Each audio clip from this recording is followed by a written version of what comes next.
You are not ready for this. Something big is cooking from Samsung. Ghana, are you ready for up to 30% off? From 26th August to 21st September, Samsung is going all out in the Samsung Blue Tag sales. You get a deal, he gets a deal, she gets a deal, everyone gets a deal. Because with big price slashes, we are letting you go big when you go blue. Everything with a blue tag gets a reduced price tag. From the Samsung Galaxy S24 Ultra all the way to the A05, nothing is off limits. Nothing. From 26th August to 21st September, the price is pricing at every Samsung shop nationwide. Go big, go blue. Terms and conditions apply.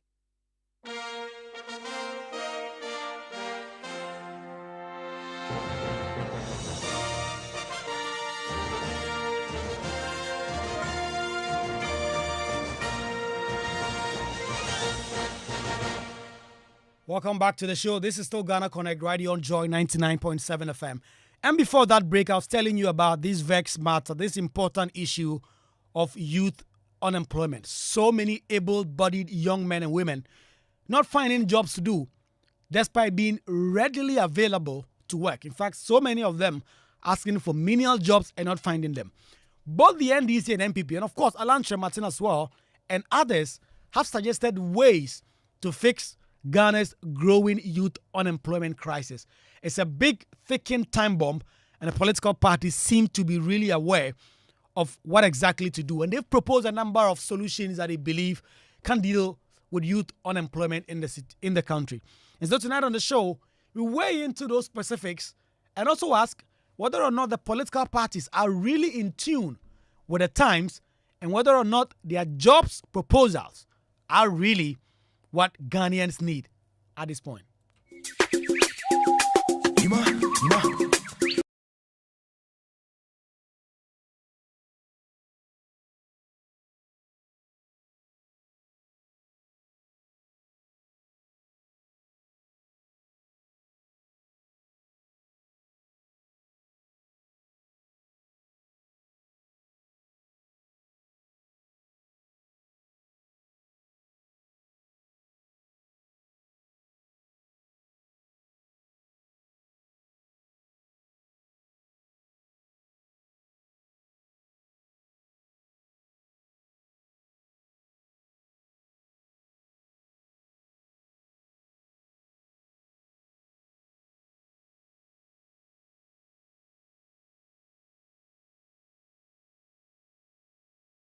Women dominate that sector. And most of the time, all they need is just a little credit to be able to use as capital to be able to do their business. And yet there is no helper. And that's why NDC says when we come into office, we're going to create the National Women's Bank. We will establish a Women's Trade Empowerment Fund, WOTEF, to support women-owned businesses. We will ensure gender parity in the award of government scholarship.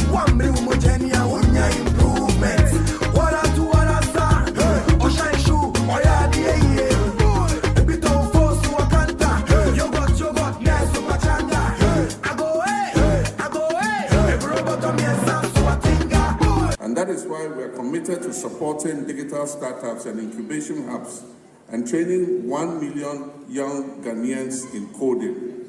Additionally, we will invest the equivalent of $3 billion to build a vibrant technology and fintech industry, providing digital software skills to hundreds of thousands of youth. This, along with other priorities, will create jobs for the youth, including school dropouts. We will train at least 1 million youth in IT skills.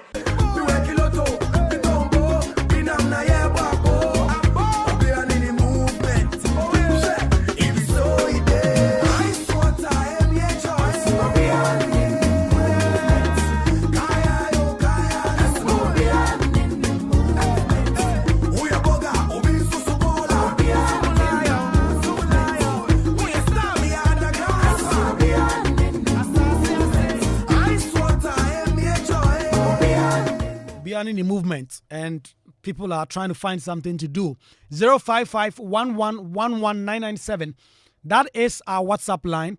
Please do send us a message. Tell us what you think about the various manifestos and what exactly the parties are suggesting to do when it comes to youth unemployment issues, the bigger conversation about creating jobs. The NPP already says they've created 2.1 million, and in some quarters they say 2.3 million, and they are seeking to build on it if Dr. Mahmoud Bawumia is elected as the president of Ghana on the 7th of December. So let's get right into the conversation. Let's talk to some of the people who are connecting with us to broach this important conversation and offer solutions in terms of what exactly we all can do around this issue. Divine Adam Kwajode is connecting with us. Divine, it's good to have you connect with us.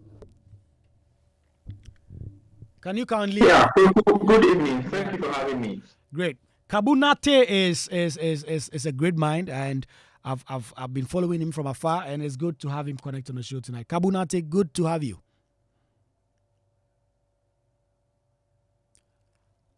Kabunate, can you unmute? Okay. Nana Kakari has become quite a regular on the show. She is in the United States of America. Nana, good to have you again. Thank you, Kwaku. Francis Kwao is at the University of Education, Winneba, and he's just about to complete. So, of course, when it comes to matters of jobs, it's quite important to him. Francis, good to have you connect with us on the show. Thank you very much for having me. And then Anita Sewa Ocho is a member of the NDC Pro Forum. And Anita, good to have you connect with us. Thank you so much. Right, so let me start a conversation with you, Divine Adam. The political parties have been going up and down talking about job. It's clear that both the NDC and NPP, as well as the independent candidates, all realize what a big issue the job situation is in the country, the unemployment situation. Do you think that the political parties have been able to tease out the issues really well and offer real solutions to these problems? Yeah,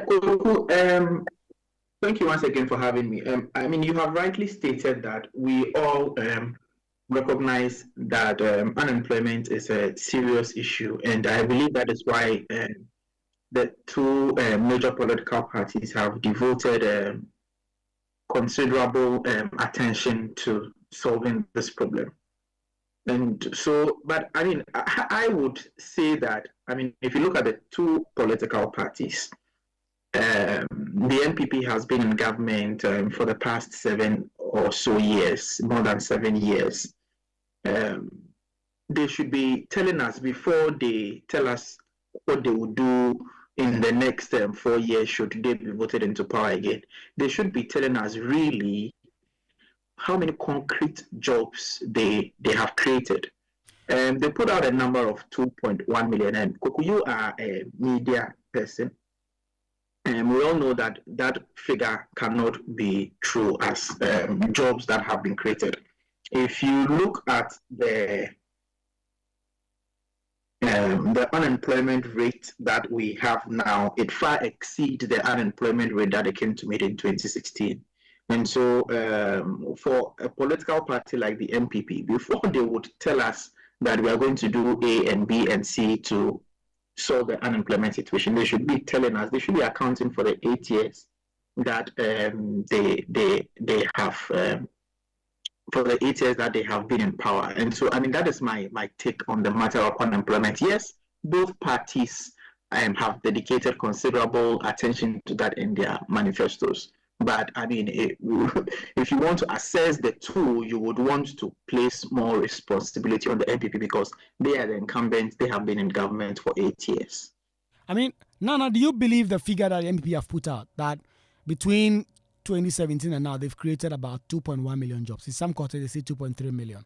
And that is what they are seeking to build on should Ghanaians give them the mandate again or renew the mandate for 2025. I am conflicted with those two numbers because if we will recall, on the same platform where the NPP was launching their manifesto, the young college girl said 23 million. Dr. Bawumia then came and said 2.3 million. So there's a lot of numbers. And then some of the NPP executives are also throwing out there 2.3 million. So there's a lot of numbers being thrown out there that we still cannot really figure out what exactly is the data.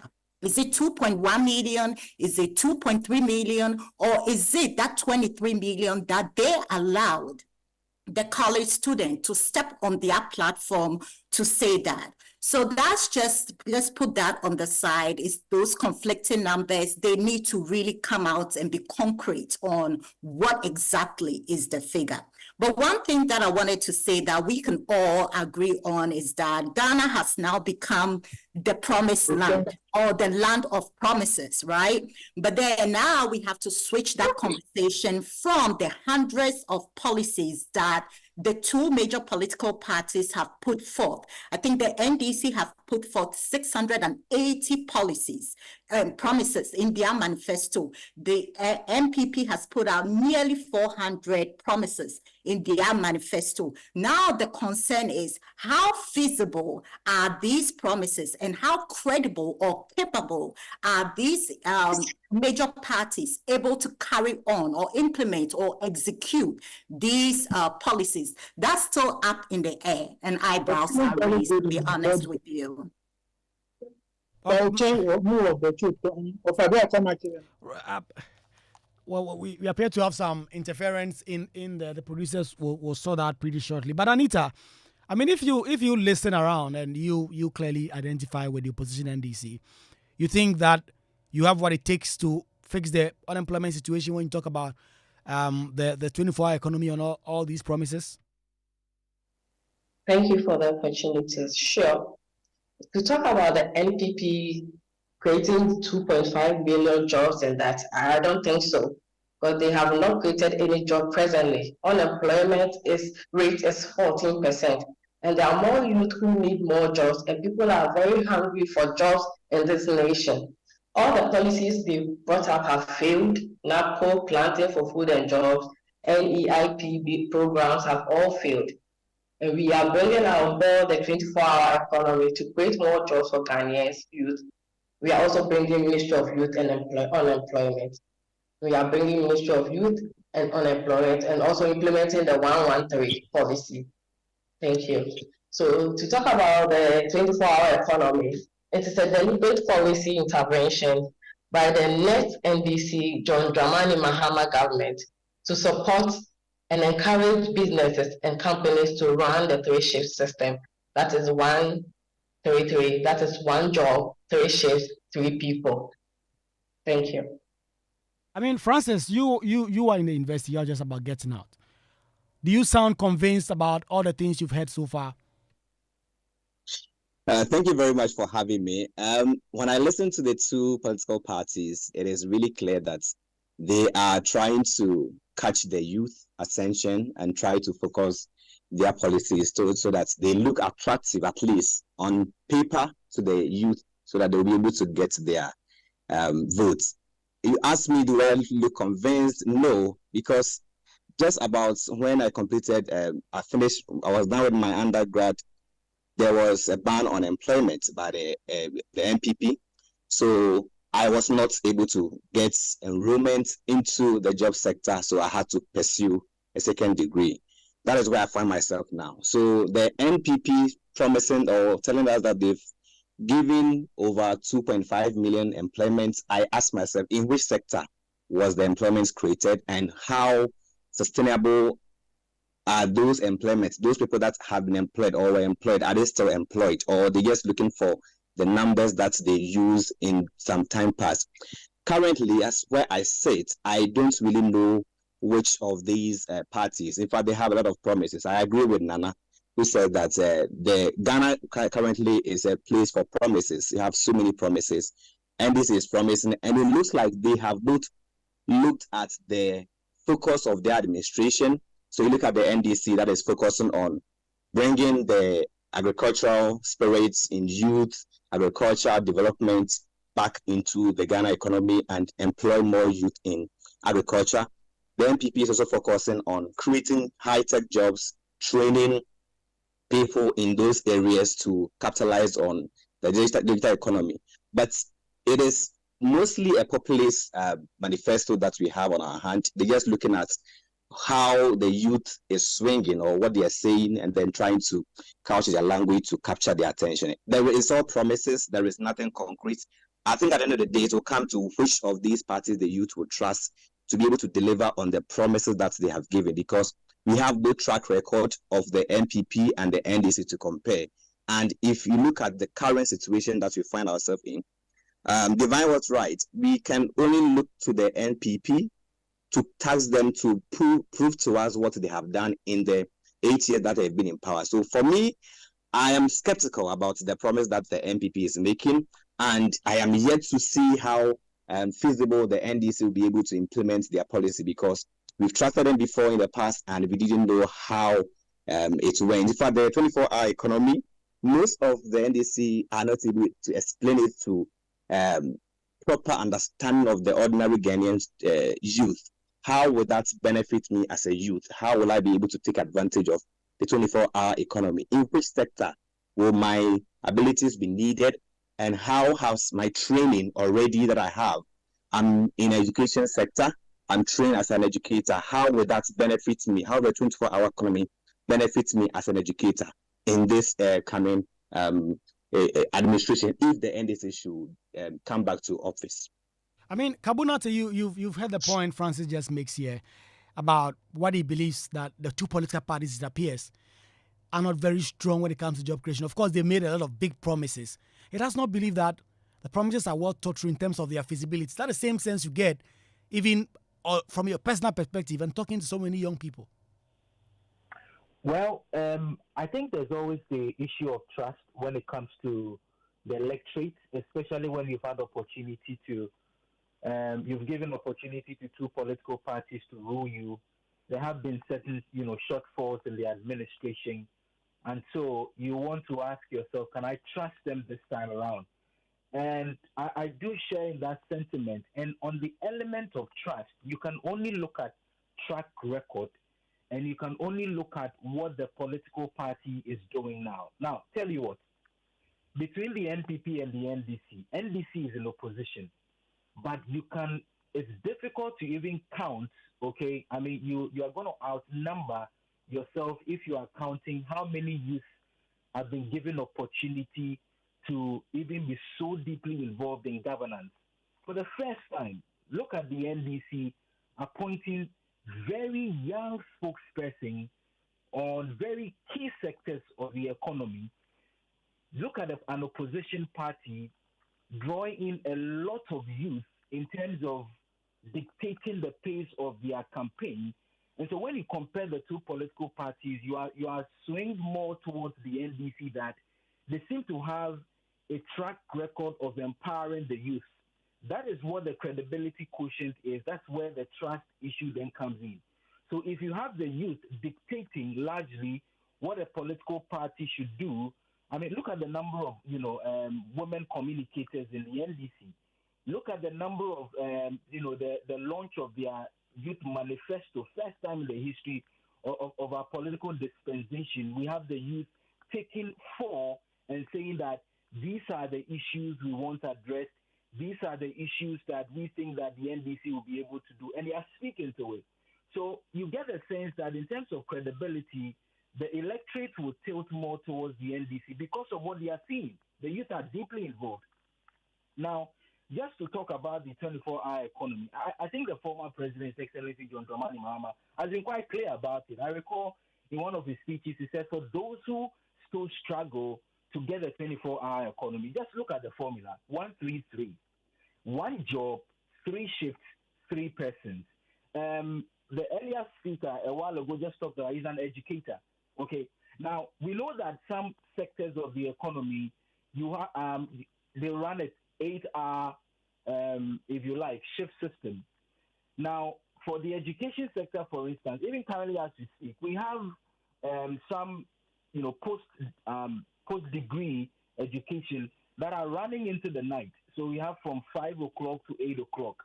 Now, don't just look at yourself as an educator. There are many sectors that support the education sector. So if you look at, I think, page 22 of the NDC manifesto, for instance, if you look at hospitality industry, okay, it's going to run on this 24-hour economy. If you look at transportation services, it's going to run on the 24-hour economy. Health services, as an educator, and then maybe an emergency happens, you should have an hospital nearby you that is running that 24-hour economy. Also, as an educator or a faculty that is using, if you like, materials here and there, you need to have a waste management system that is running 24-hour, non-stop. So this is how the 24-hour economy, for instance, touches directly an educator like, the earlier speaker. But tell you what, the youth, if you look at the employment and unemployment rates we have in the country, the earlier speaker made a very fantastic point that enough of the churning out of data and statistics. Can we have experiential results? Can we have the youth coming out and say that I got employment as a result of NAPCO? Can we have youth say that my arrears, 9 months arrears, having enrolled in the NAPCO services have been paid? Can we have the the over 2 million jobs created by the NPP proving? There was a time ago, I think the State of the Nation address, His Excellency John Dramani Mahama, had to reduce the rhetorical talks and say that among us in the gallery is a young person who has been supported by the youth initiatives by the NDC. He made that youth get up for everyone to acknowledge him. Okay, I get a point you make there about evidence-based presentation, and I like that. I'll come back to that pretty shortly so that we can interrogate some of the numbers and the programs. And in fact, we're about to zoom right into them. But I want to hear from you, Collins. You made a point about the 24-hour economy not being very clear. Kabunati has attempted an explanation. Does it sit well with you? Is it clear enough for you? Francis. Yes, I think I understand what he's trying to say. But if you look at the way the system is currently structured, if you have unemployment that is going to end at a particular time, and you have, so with the current system that we are running, if we don't have more jobs created already, you're going to have ourselves with a situation where you want to work, so you've ended a shift that you want to jump onto the next shift, but there is no work for you to, no area for you to employ your services. So you are just back to the step where you just have to relax because you don't have anywhere to go. You want to work, but the jobs are not there. And yes, I understand. It is a new policy. It is going to catch on. If it is implemented phase by phase, it's going to catch on sometime. But currently, the youth cannot say that, okay, this is a game changer for me, so that in the next INDC administration, I'm going to see myself moving from unemployment, because right now, as we are all acknowledging, we have an unemployment situation on our hand. So not just based on the unemployment, how can I move from not having one job even to be able to do 3 jobs at the same time, or in the same space of time? And also the conditions of service. I think it is one thing that we don't really look at when we are talking about employment, because there are so many people who are underemployed. They are doing things that just for the sake of getting something to do, but they're not working, either employing their services or training. They're not employing their areas of expertise, or they are even underpaid. They're doing works that are not making them have the financial resources, the ability to be independent in terms of work. I mean, we know yes, about it is going to be minimum wage issues in the country and how people have been asking questions about that. So the point you make there is a good point. Nana Kakari, I want to come back to you, but I want to throw to you this point that the NPP have made. That's about Mia, as part of his job creation agenda, says, listen, there are countries like Canada, US, UK, Germany, so many European and Western countries that need our labor force. Dr. Bamia says one of the surest way of doing that is ensuring that the system is streamlined so that persons who are looking for a job in Ghana or elsewhere can be taken out of the country to go out there and work. That's a good point, because if you look at Cuba, for instance, they've made a great deal and great money out of importing doctors, exporting actually. Yes. So why would I want to leave Ghana if the economy in Ghana is good to work in the US or in Canada? Why do you want to let your own people put out a policy where people, your own Ghanaians will want to leave. No, Ghanaians only leave, as we are all seeing when it comes to the healthcare industry. We've seen nurses going to Europe or London to work, right? And it's not always their will, right? So we don't know. Maybe there's more to what he has just laid out and saving because he wouldn't have anything to do if he comes out, which again was ridiculous, but that's just a sidebar. But I think the point I'm trying to make is that why not invest in Ghanaians? Why not invest in our countries? Why do you want to create an environment where it will pave the way for us to go to another country to what? Help the other country develop? Because that's what's going on. We have a lot of Africans, a lot of blacks that move to the United States, that move to Europe, that moves to Asia to help their country develop. Why don't we stay in our own country, Ghana, and develop? If the policies that the NPP and the NDC are putting forth are viable and they believe it will work, then let us stay and let develop the country, but create the avenue for us to be successful in our own country, Ghana. I mean, Divine, this is this point talks about mere mix. Is it not a really valid point? Given how remittances is so big. In fact, last week or two, there was a research report that said that remittances far outstripped the kind of revenue we get from gold and cocoa combined. And remittances is expected to triple in the next few years. So if there's an opportunity to send people outside and get money, go ahead. To me, that is a very oversimplistic interpretation of the data. What are remittances? Remittances are simply monies that people who are living abroad send back to their families in Ghana. It is not revenue to the state, where you would say that if the state is exporting gold, if the state is exporting oil, and we are making about $1 billion or $2 billion annually, remittances that come into the country are about 3 billion, and so we are making more money from remittances than gold and oil. That is absolutely wrong, because remittances do not come back to the state. Remittances are coming back to the individual pockets of Ghanaians whose family members are outside.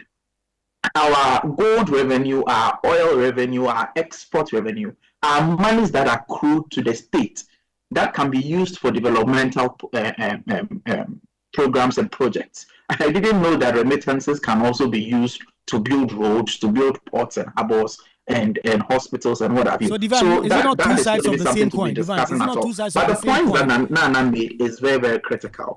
Divine, can you hear me briefly? I want to make this brief intervention. Of your economy. Why will you be looking? Divine, can I make this brief intervention? I guess the point is the government can get revenue through cocoa gold to build the roads and do all those things. But if monies too are coming directly into the pockets of the people, that is significant enough to ginger the economy, because of course it is the normal human beings in the system that are the ones juicing the economy. Let me tell you what. It is the provision of good and well-paying jobs. It is the reduction in the unemployment situation in this country that is going to move this country forward. It is not remittances that are going to save us in Ghana. No, because now what are remittances? This is me living in the US or in the UK. I work there, I pay my taxes, I have living expenses. The little I have is what I will be able to send back home. And I am even sending that because there's a huge unemployment situation in the country. Let's say my younger brother, my younger sister is unemployed. That is why. Hello. Well, I seem to have lost Divine there, but let me bounce us to Anita and get Anita's view. Anita, do you agree with Divine that, listen, that promise by the MPP and Dr. Bawumia is really much ado about nothing? You said? Well, I lost you there, so I wanted to bounce that to Anita. But since you're back, wrap up on that point. Yes. So I'm saying that, look, the issue of unemployment, the 2.3 million figure cannot be accurate. Why do we say that? If you look at the data, between 2017 and 2023, the active employee tax population, right, increased by 542 people. So between 20, if you want to look at now, I mean, if you want to look at how many people are employed, there's no data. So the only data we can fall on is the number of people who are paying taxes and all of Ivan, that. you are well aware that Because there are so many that is Ghanaians who are not paying taxes. And there are that is so what many GRA Ghanaians who is are not trying to paying use that taxes. up. That So is because the they are jobs doing might their have been own created. jobs, hand-to-mouth jobs. So you cannot say that you created those jobs for them. If on my own, I go out for a loan of 2,000 Ghana cedis, I open a shop in front of my house and I am selling provisions, can Dr. Baumia claim that as a job he has created? He can't. The only way the only things they can say they have done is the employment in the formal sector. And even this 542,000 figure I'm mentioning includes both the public sector and the private sector. You understand? So I'm even giving them more credit than they deserve. More than they deserve. 0551111997. I want to hear from you.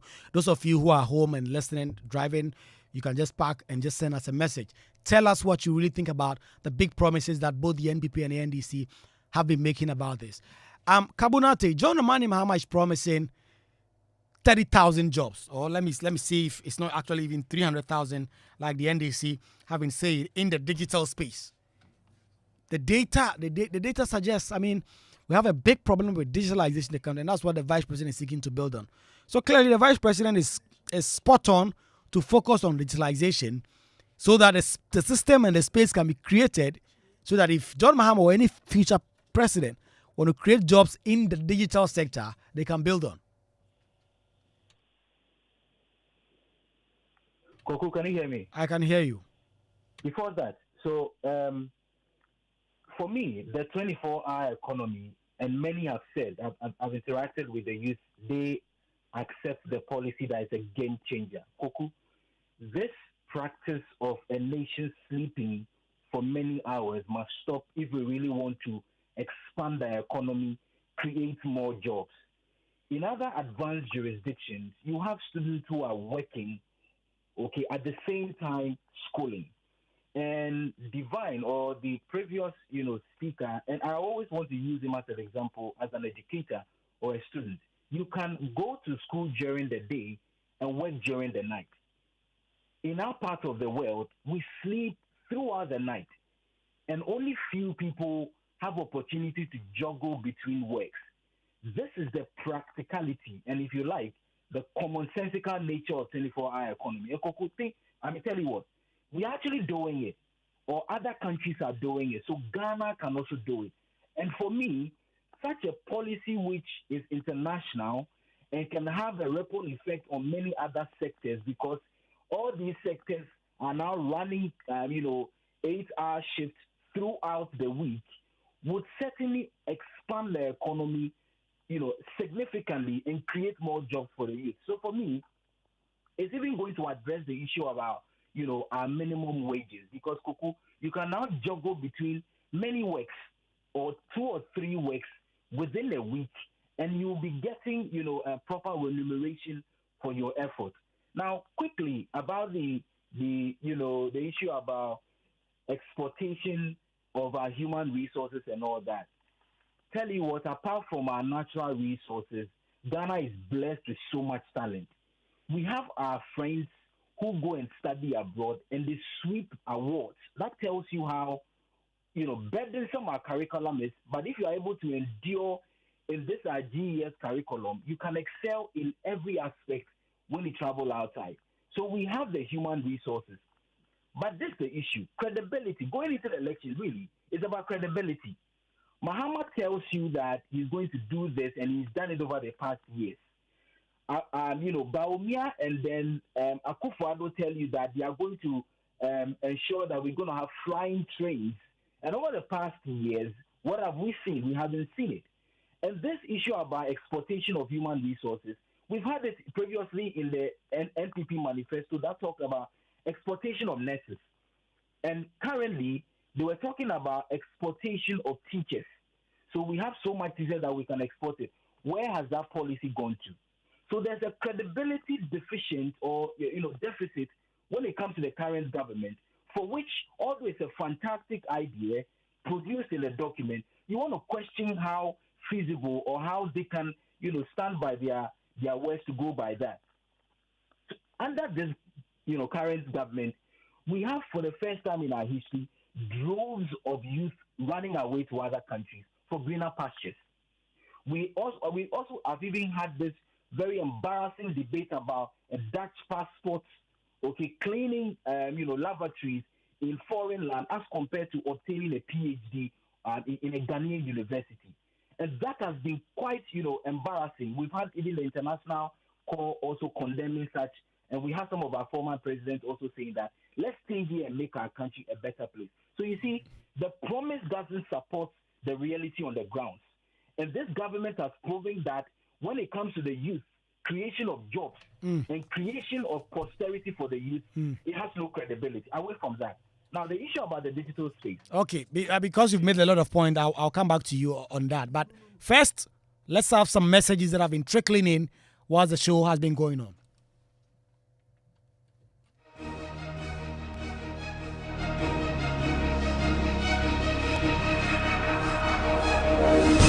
My colleague Michael Papania Shale has been monitoring our WhatsApp console. A lot of messages coming in.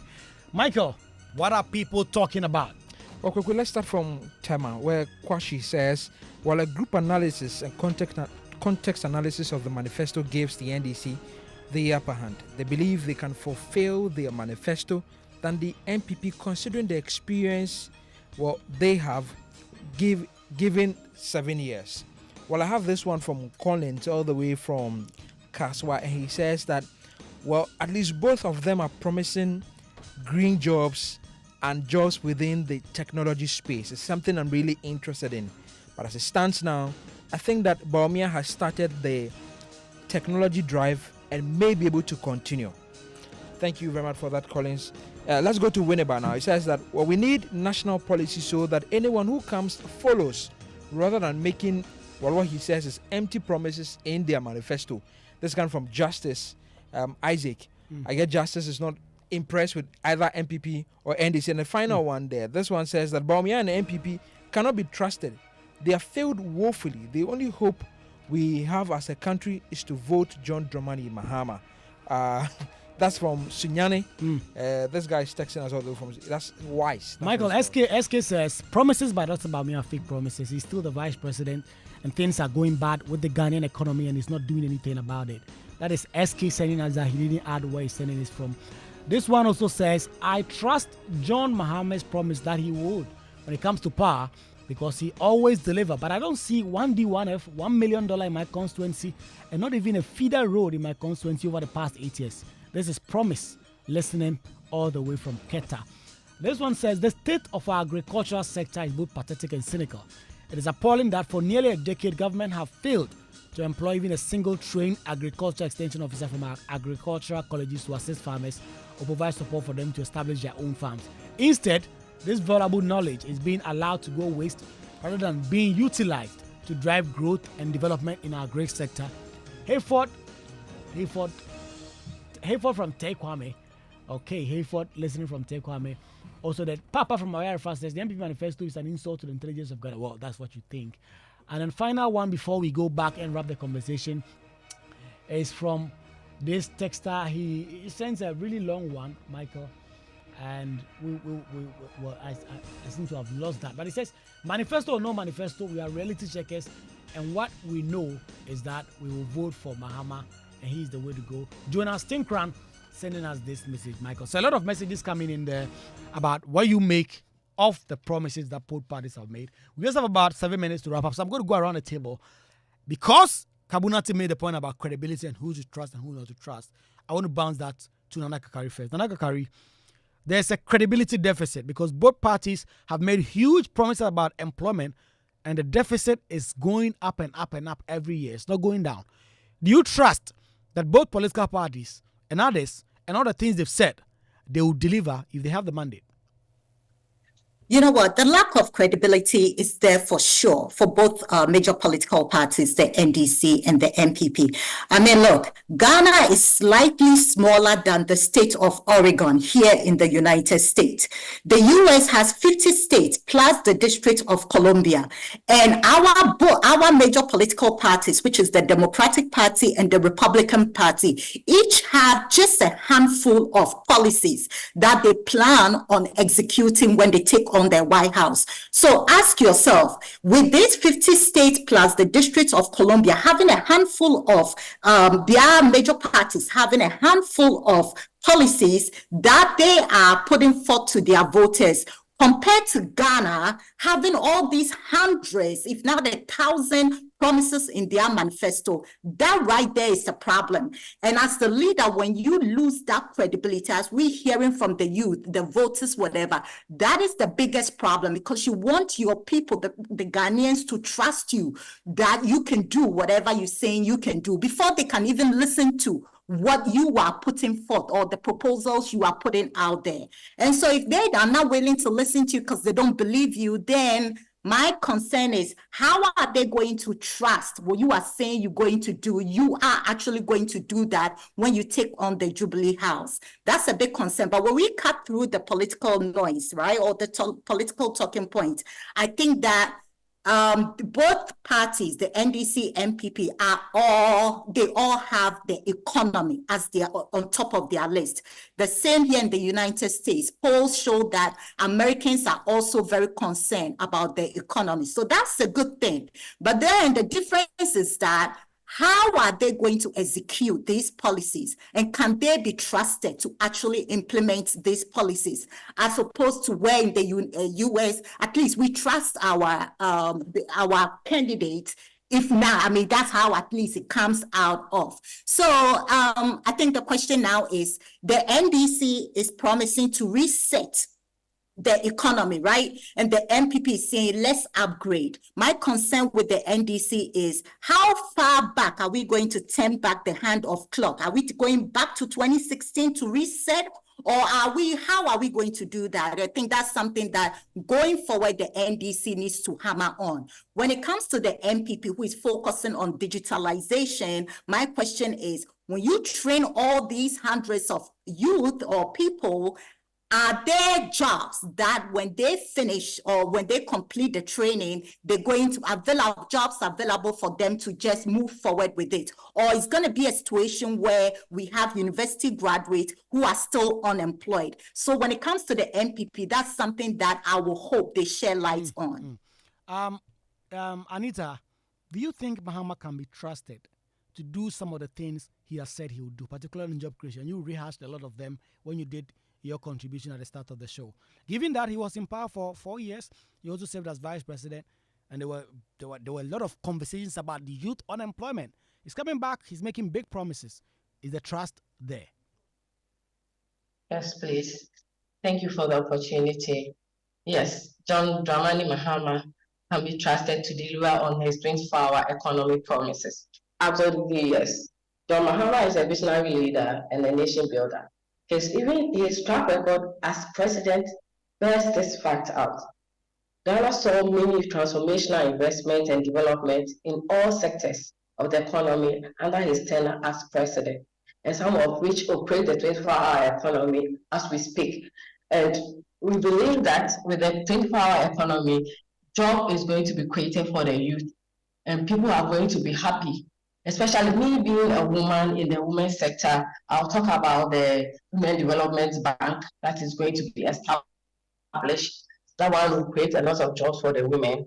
Also, there will be no collateral for the women to bring for they are granted a loan. They are going to be given soft loans, and the interest rate will be less for them to pay. And also the Ejumapa or the apprenticeship skills. To that one too, they're going to train young people, technical skills and vocational skills, in order to be self-employed and also impact it on other people in the community or in the nation at large. In my constituency, if I talk, we have my MP has this project that she does, which is the Asumiapa. That one, she organizes the youth and train them in vocational and technical skills. That is enrolling them in dressmaking, um, welding, construction, and those things. So after they've been graduated from that, they impart those skills onto others who also are interested to be trained. Yes. Thank you. Right. I mean, interesting points there. You make a correlation that you seek to draw, and I'm going to bring a lot of these panel around again at 9 tonight. We're going to have another conversation about the job creation. Do a comparison between both parties and what they are presenting in the manifesto. Do again an in-depth analysis of the manifesto promises of both the NDC. We'll go beyond jobs a little bit, and you know now Ghana Connect is live on TV. It is not a repeat of the Ghana Connect we have on radio. It's a new kind of Ghana Connect, different kind of conversation, different kind of guests, and the kind of conversations that we have. It's between 8 a.m. and 9 a.m.